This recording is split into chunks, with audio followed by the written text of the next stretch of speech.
Hello. Hi. And to what do I owe the pleasure? Well, it's a bit embarrassing, really. See, it's the end of the month on Friday, and Yvonne thinks I'm working for you, so she's going to want to see some wages. What a quaint old-fashioned notion. Wages you can actually see. I know. You tell her you're working for me on a commission-only basis, and you're crap. She'll believe that. Salary checks you're signing? Don't even think about it, Gaz. The best way to lose a friend is to lend him money. No, Ron, that's the second best way. The best way to lose a friend is not to lend him money. All right, as long as I know where I stand. May I use your phone? Or are you morally opposed to lending me 10 pence worth of telecom? Don't be bitter.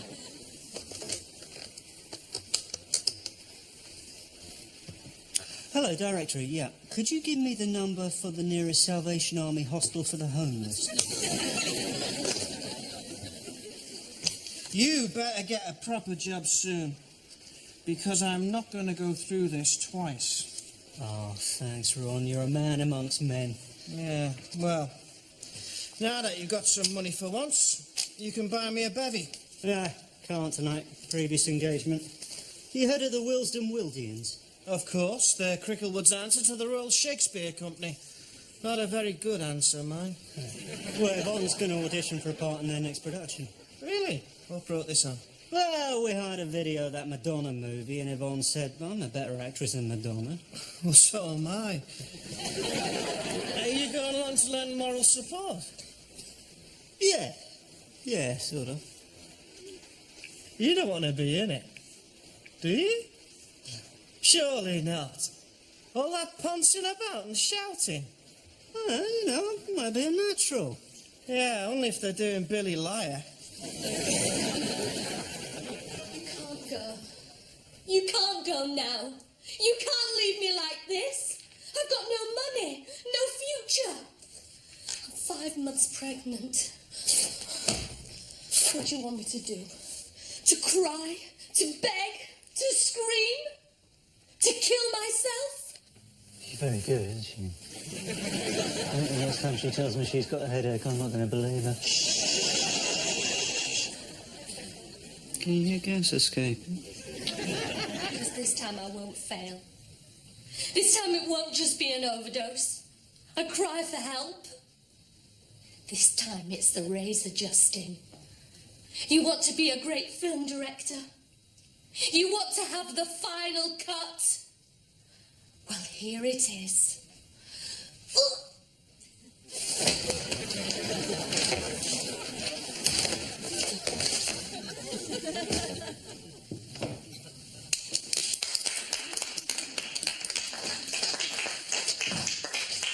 Well, was it any good?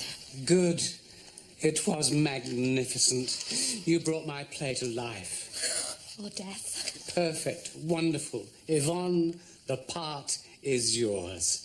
I wouldn't usually offer a leading role to a novice, but in your case... Oh, that's great. Isn't that great, Gary? Yeah, terrific. Hey, I really liked all that thrashing about. Could do with a bit more of that when we're... Not now. Well, it looks like we've got ourselves a cast mes enfants, so if we could all... Sorry, Gregory, what about Justin? I'm sorry. Yvonne's boyfriend, Justin.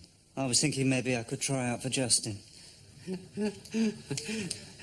But Justin's already cast, love. That's right, dear. The part was written for me.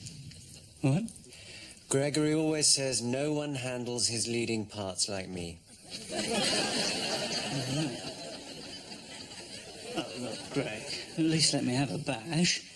Look, I don't like to blow my own trumpet. No. But I did go to drama school. I've been a member of the BBC Radio Repertory Company, and I was in several episodes of Trainer.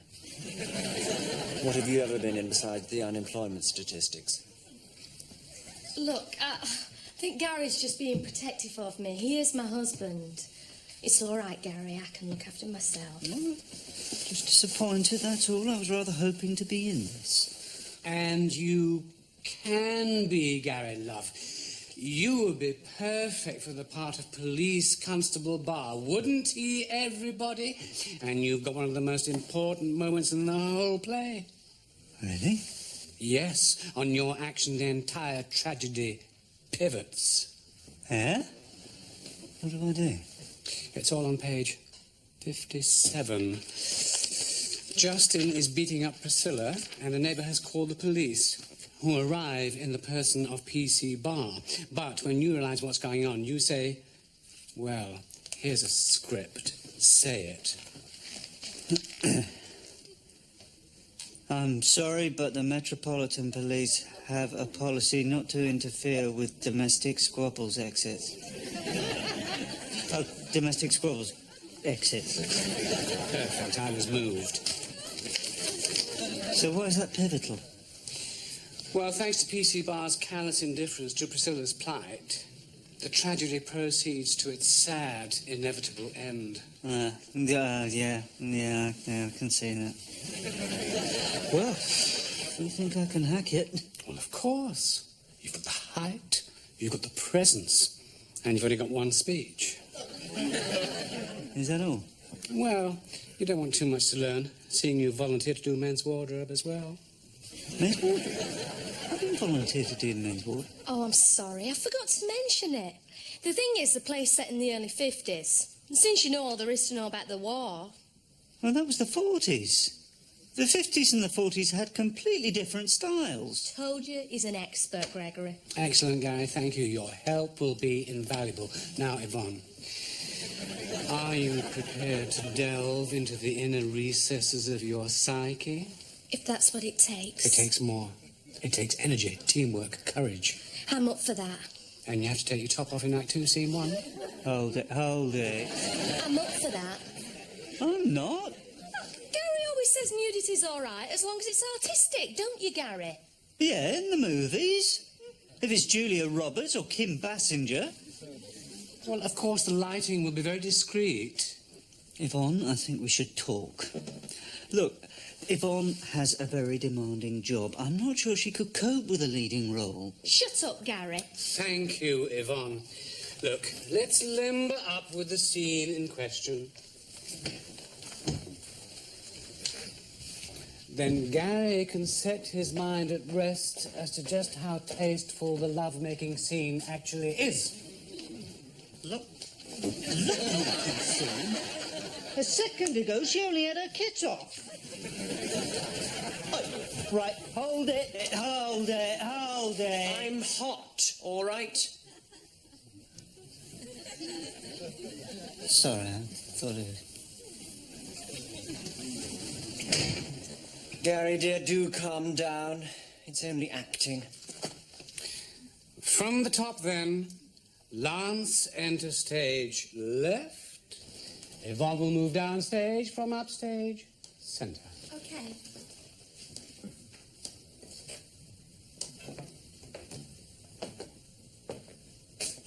Hello? Anyone in? Coming! Justin! What on earth? But what are you... I work here. in this pathetic little hotel? Well, I had to go somewhere. After you abandoned me. I told you I'd return. I know. But how could I believe you? Well, believe this.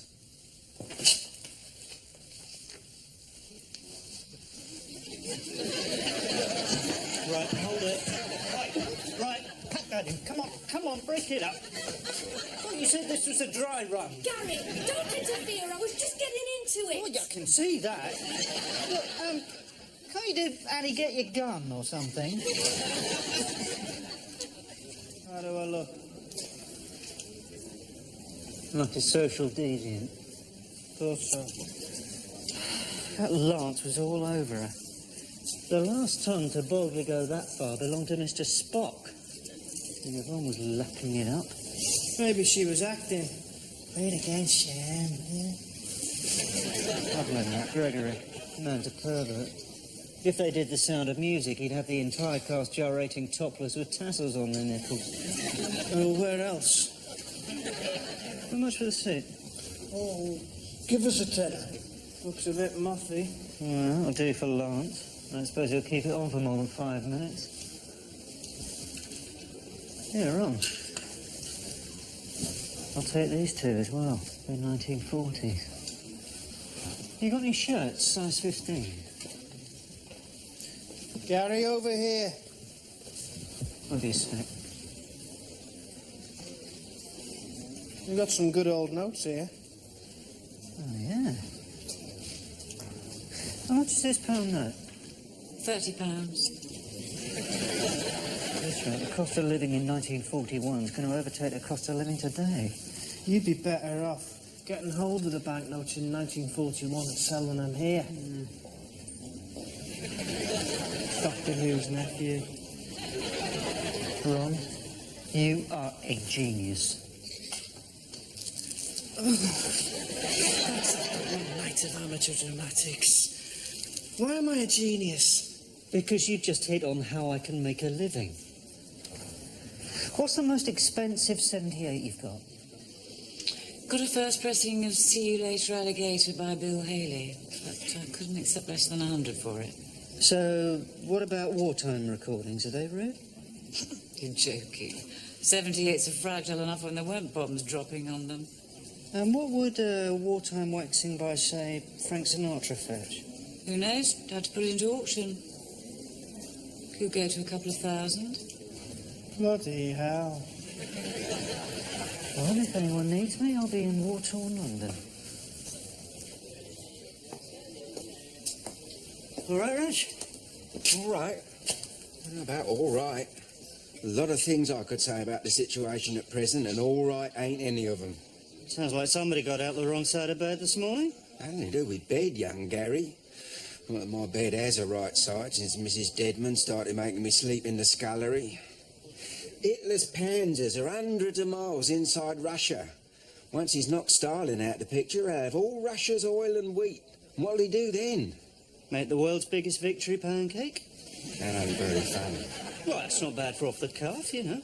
Keep smiling through, just like you used to do. Hello.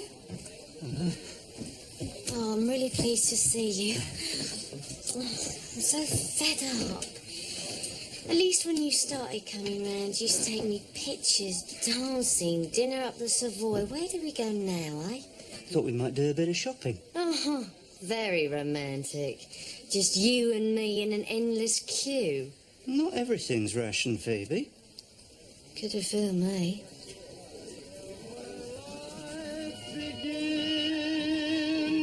So open up your heart and let this fool rush in.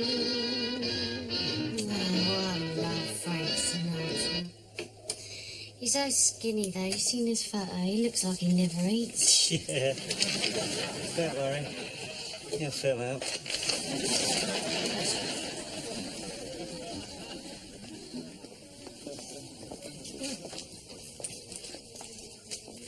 Do you wish to buy the record, sir? Well, I'd like 2 copies, please. One for my girl and one for me, in case we're ever apart.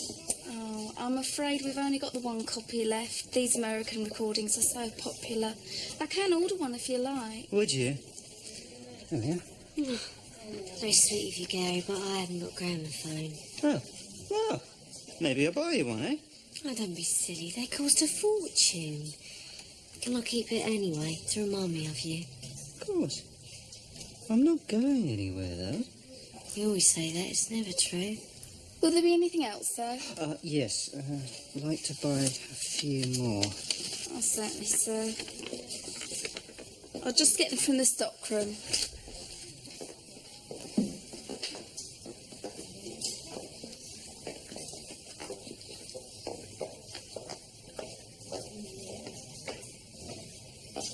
Do you really mean it about buying me one? Yeah, of course. 12 guineas. I have to sum it up. Well, not necessarily. Well, you don't think I should go in for that, do you? Oh, you'd walk away with it. You could sing one of your songs, you bring the house down. Oh, come on, it's tonight, look. Well, I suppose there might be another chance. No, sorry. Wouldn't be compatible with my secret work.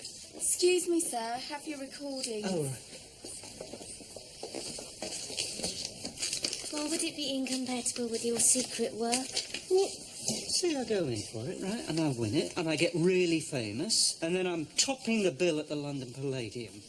Well, it's hardly conducive to a full-time undercover job with military intelligence, is it? Thanks. Might as well call myself Gary Sparrow, the singing spy. You're crackers, do you know that?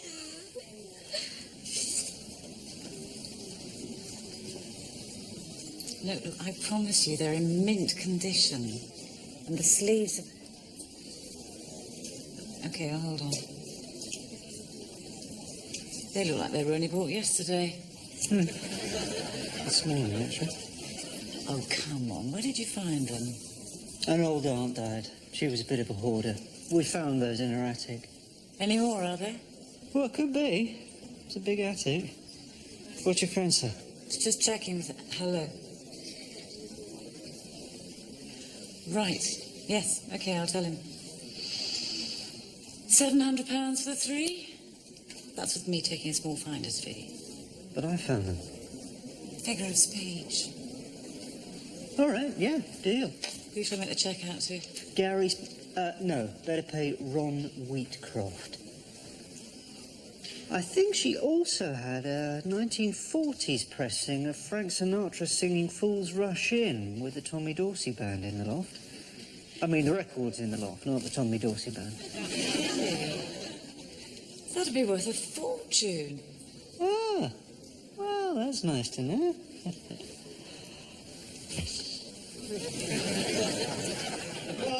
I'm in the bedroom.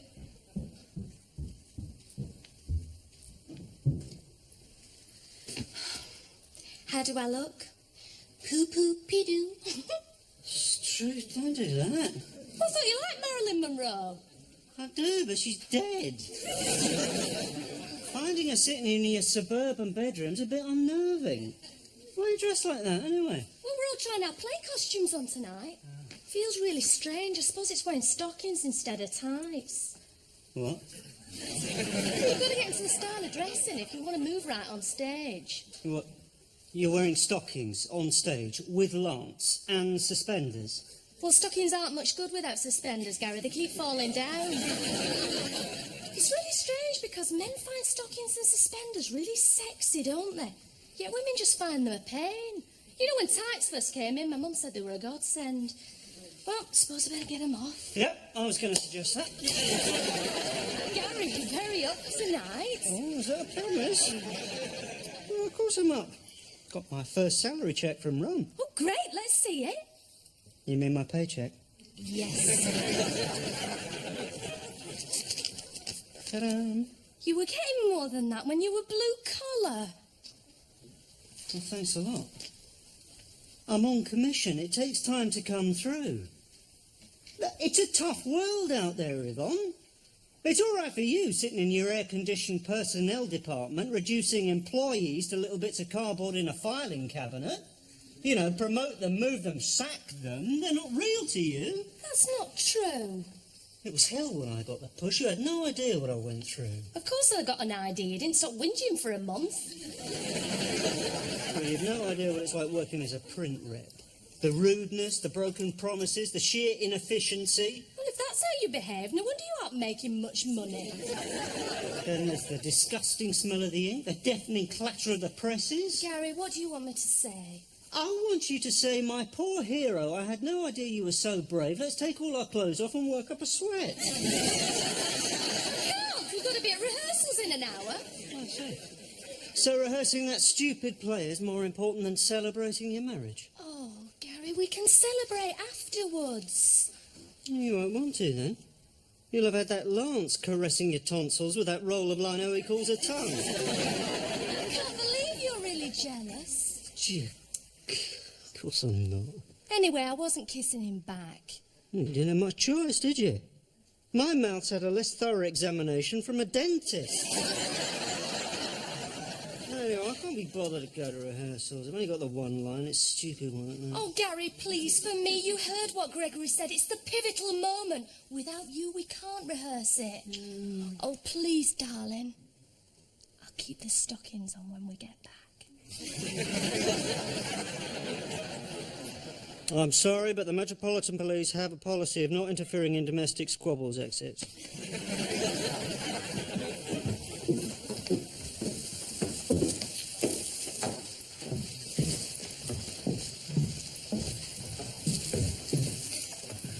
What does he look like?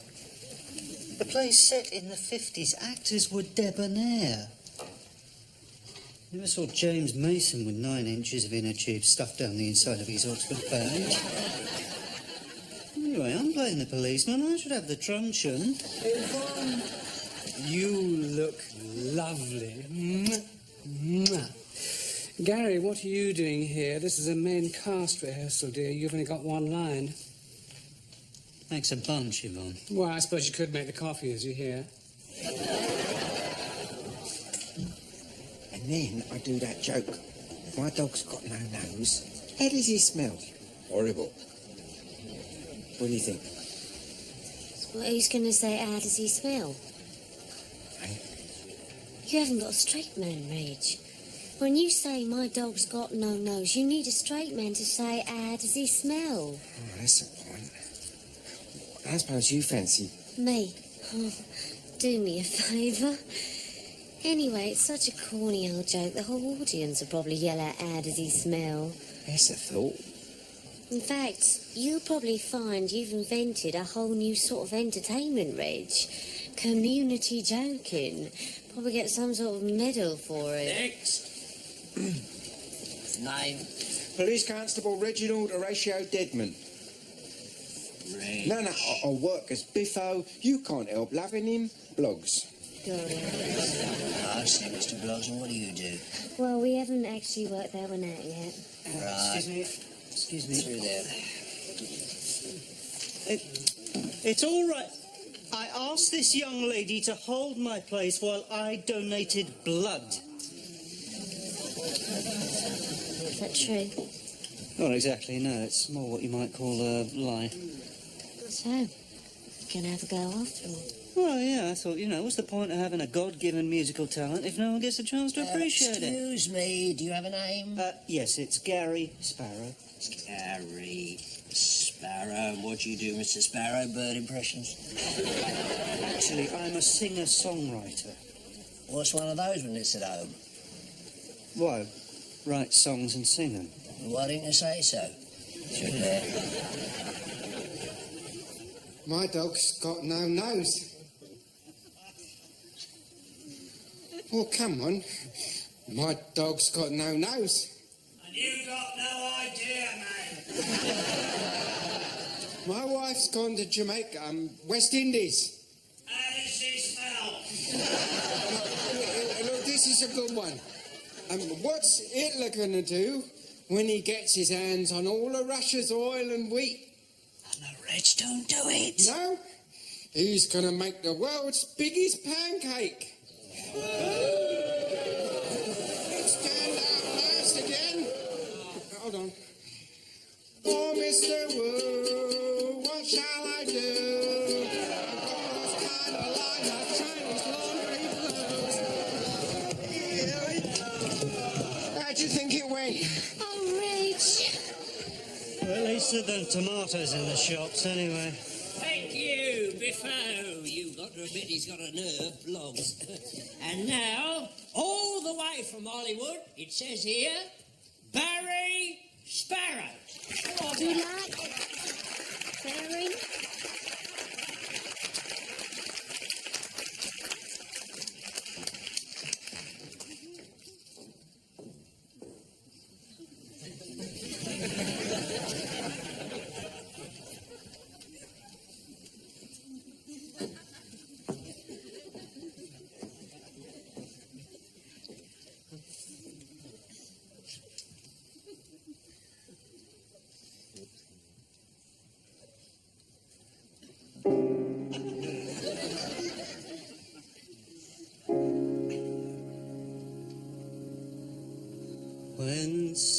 nobody loves you.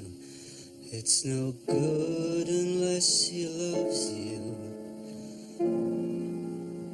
All the way. Happy to be near you when you need someone to cheer you. All the way. Taller than the tallest tree is. That's how it's got to be. Deeper than the deep blue sea is. That's how deep it goes if it's real.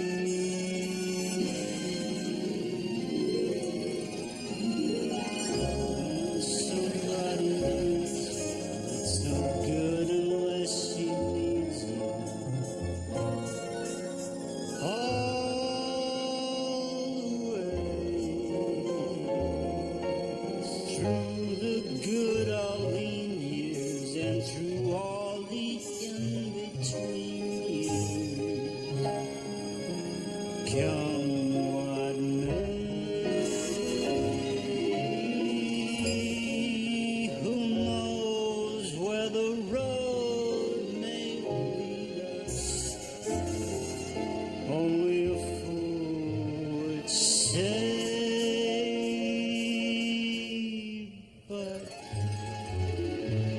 if you let me love you, it's for sure I'm gonna love you.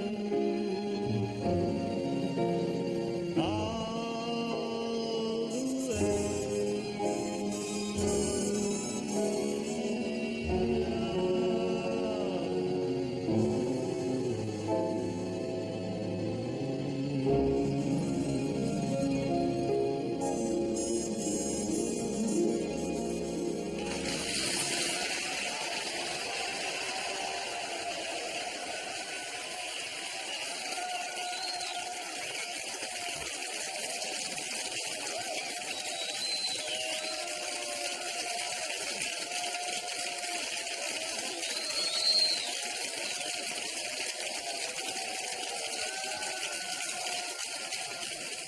the All right. No need to push. Give him some air.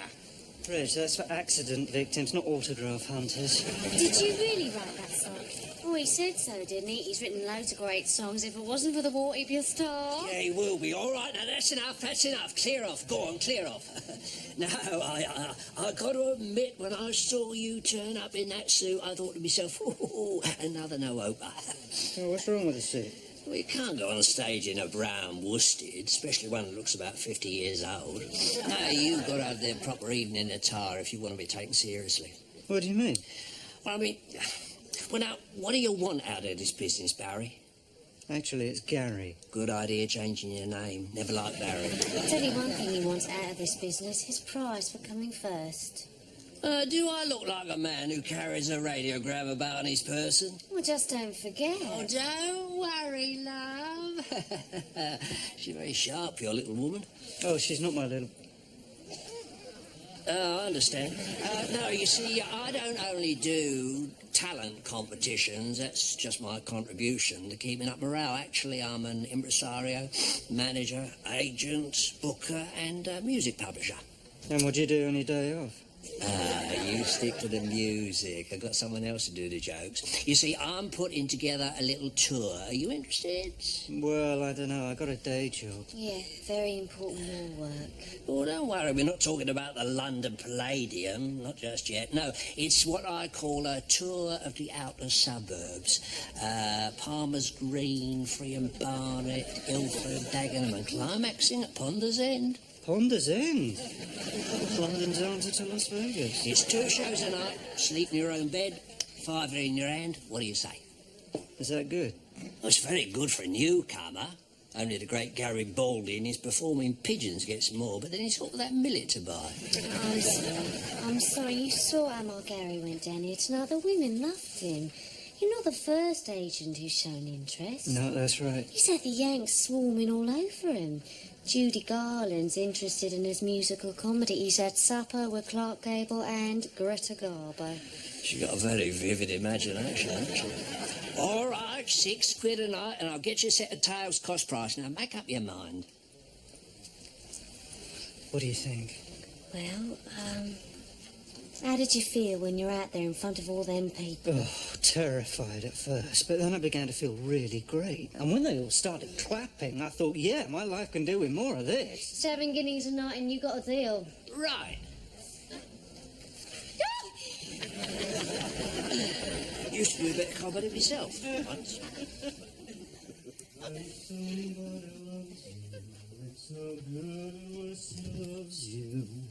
All the way. You're in a good mood. Yeah, well, did pretty well tonight. Oh, scored, did you? Oh, better than that. I won the talent. I won a karaoke competition. Who knows where the road may lead us? Only a fool would say. What do you think? Well, I expect it sounded better with a backing track. So, how did your evening proceed? No doubt the second I left the room, Lance went from launching rompers to posing pouch, and then spent the rest of the night doing his snake charmer impression. Come off it, Gary. You know exactly how the evening went. Where did you get it, anyway? Get what? The suit for Lance. Well, didn't it fit? It was his size. Oh, it fitted.